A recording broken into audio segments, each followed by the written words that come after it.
When a partner or production company likes your idea, they might offer you what's called a shopping agreement. Now, in today's episode, I'm going to explain the details of a shopping agreement and give you my advice on whether or not I think it's right for you. But if you'd like to know a basic way to think about it, imagine that you're looking for a new apartment with a person you don't really know yet, but you kind of feel like you might be good roommates. All right, stick around for the details.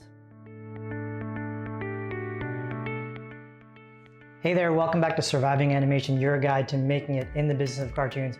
My name's Eric Calderon. I'm sorry I haven't made a video in a little bit, but I actually took a little time away to kind of up the general value of what I'm doing here on the channel. So I bought a new camera. It's the Sony ZV-1 for those camera nerds out there. I kind of redid my setup a little bit, got a better light source, and actually I'm using a more professional microphone. So I hope all of that will give you a little bit better experience watching my videos. On top of that, I've got some news. I've actually left recently my full-time job at Octopi. I had a great 2 years there, but I felt it was time for me to kind of go back out into the independent world.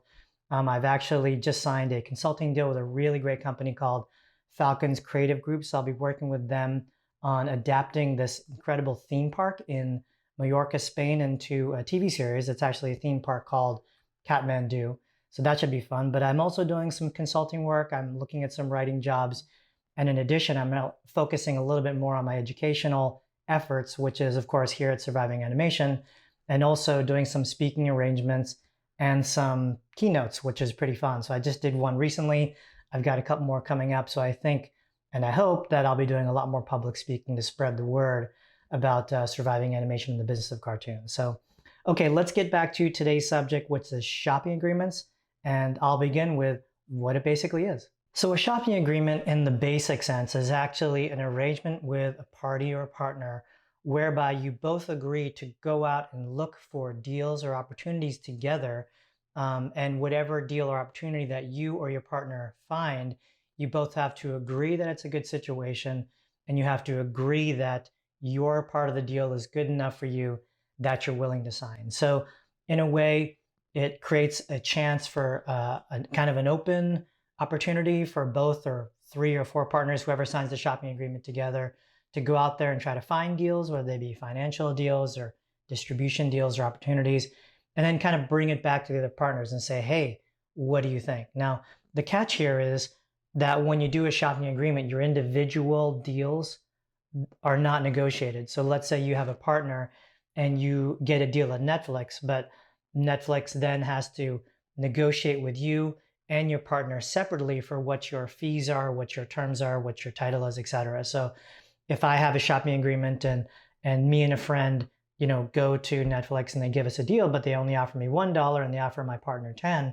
I can say, no, that's not right for me. Or if they offer me a deal that is equal to my partner, but it's just not financially what I'm used to getting or what I'm comfortable getting, I can say no. So it's a quick deal. It's something that usually is negotiated off of a template. It's usually not that much money up front, but it's a way that a lot of people work together. And it's a quick way to say, great, let's go out and let's go shopping. So that's the basics. So let's talk about whether or not it is good or bad for you, depending on your situation. So first of all, a shopping agreement is sometimes attractive to people because it usually takes very little or no finances up front. And in many ways, there's not a long and protracted legal battle to get your arrangement done together. So that's why a lot of partners will decide to kind of quickly get into a shopping agreement because it's easy to sign and there's not a lot of hold on your property and there's not a lot of risk to yourself upfront financially to get it done. So is that a good or a bad thing? Well, many times it's good. Let's say you don't have a lot of cash up front. You're not in the position to hire a lawyer and do a lot of that, detailed negotiation on your property and with your partner. That's great. Now, on the downside, let's say you're in a situation where you do have some financial resource. So if you do, and you actually have some time, sometimes it's better to have a more secured scenario with the people that you decide to do business with. So maybe it's worth the 6 months or the 3 months or the 9 months that it may take to do a very detailed arrangement with your partner, something like an option or a partnership. So that way, when you're going out there into the marketplace, you're not taking the risk that the person on the other side is going to suddenly ask for something impossible for a partner or a distributor to handle. So yeah, on the good side, it can be quick and it can be kind of like, let's get there, to the marketplace as soon as we can. On the bad side, you're not really secured and you don't actually have a lot of the specificity of a contract that will give you the sense of security that you're going out there and kind of where the chips will fall if something happens. So that's the financial side. Now on the more creative side and the more personal side, a shopping agreement also has some pros and cons because if you know the other party very well, let's say you've been working together before or you have a long personal relationship, there's a built-in trust that you might have with someone. So kind of getting something quickly worked out on paper just so you don't have to worry about friends kind of doing odd things to each other or pulling a last minute move. Maybe it's a great thing. That way you have a trust with that person, and then you have this quick arrangement just to make sure that you guys can focus on the creative and feel that you can pitch with a sense of security. That's great. Now, if you sign a shopping agreement with someone that you don't know at all, or a company that you don't know at all, it could be risky. Let's say that company is new to the business of cartoons, or they may make some promises that they actually can't keep, or maybe they're just holding something back that they don't want to talk about or admit until you get a deal with a company. So, if you don't know the party, even though it might be a quick deal or a quick turnaround, a shopping agreement could be dangerous. So, that's some kind of the personal and creative pros and cons of the shopping agreement. So another point I'd like to bring up when it comes to shopping agreement is actually the state of your property. So let's say you've just came up with a concept, you spent 1 or 2 months on it, and you're really starting to go out there and sell it. Well, you don't have a lot of deep kind of personal equity put into that one. So, that might be an okay thing to go out with a shopping agreement because, you're not really vested.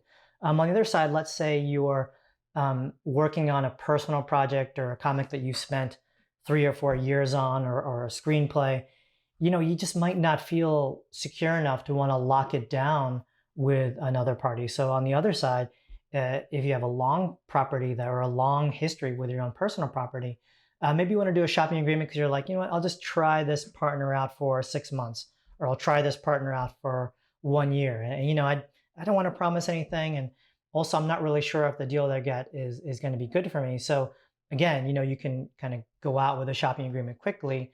And if it's just not working out for you, you can kind of back out of it. You can just kind of keep saying no every time an opportunity comes. And again, you're not putting yourself at a lot of risk. Even though you're not getting yourself that secured, that in a way you kind of hold all the cards because you have this Mexican standoff with each other, which you both have to agree to do the deal.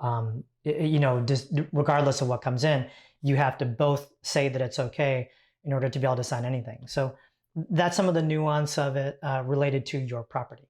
So the final point I want to make actually about a shopping agreement is actually your ability and your financial resources and your connections with good lawyers. So, if you are an artist or you're newer to the business or you really haven't kind of, rolled up your sleeves and gotten to a lot of deals, a shopping agreement, it's not that intimidating in a way because it's usually 4 to 5 pages. All the terms are pretty standard, and you can kind of get one signed quickly and get out there and try to make things happen without worrying that you're signing this 30-page document or this 20-page document or this extensive option that might lose your property forever. So, again, I think it's not clear black or white or good or bad, but if you don't have a lot of experience or comfort with the legal system or with working with lawyers on longer, more extended contracts or negotiating deal points that may imagine your property, 20 years down the line, if you have consumer products and theme parks and everything, maybe you're just not there yet. So a shopping agreement can be also good for those a little bit, shy to go into the big discussions until, of course, there's real money on the table and real opportunities on the table. Then you can say, okay, now's the time for me to really hire someone and spend that legal money to get a deal. So again, a good part of the shopping agreement related to your ability to have or not have a lawyer.